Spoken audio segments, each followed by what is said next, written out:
Congressman, let's go online here for a moment as we are online. We asked you to send us some questions via the email, and our first question comes from Stuart A. Smith of Orange. Stuart, thanks for sending this in. Congressman Paul, please state your position on the North American Union. Congressman? The North American Union is something not a whole lot of people know about, and they should, because it's coming. It's an outgrowth of the NAFTA agreement.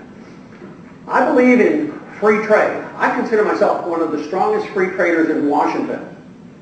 But I don't like managed trade. And what they call free trade under NAFTA and WTO and all these organizations, that's managed trade by international government for the benefit of big corporations.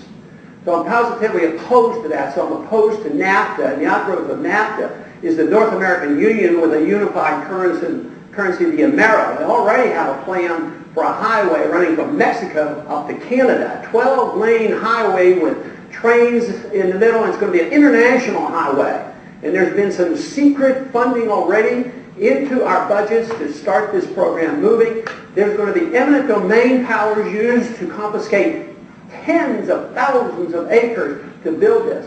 So I still believe in America. I believe in the national sovereignty. I believe we should be out of the UN. I don't believe it serves our interests.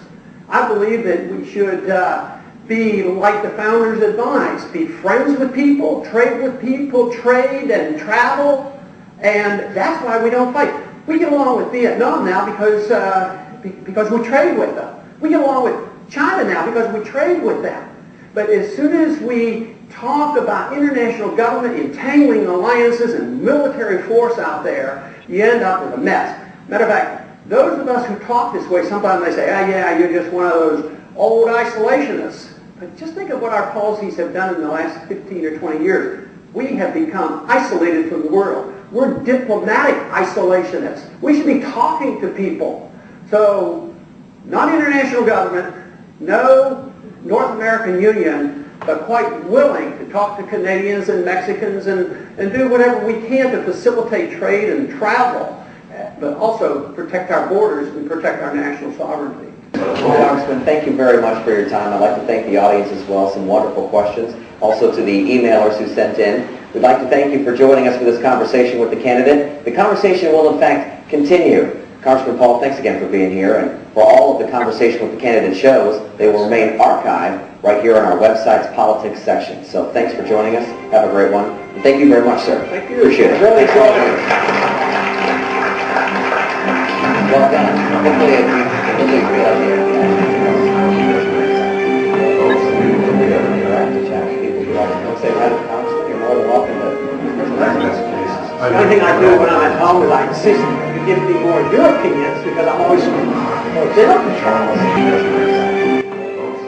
foreign policy, more or less what the Constitution tells us and what the founders thought. But too often they paint you as being isolationist. Right.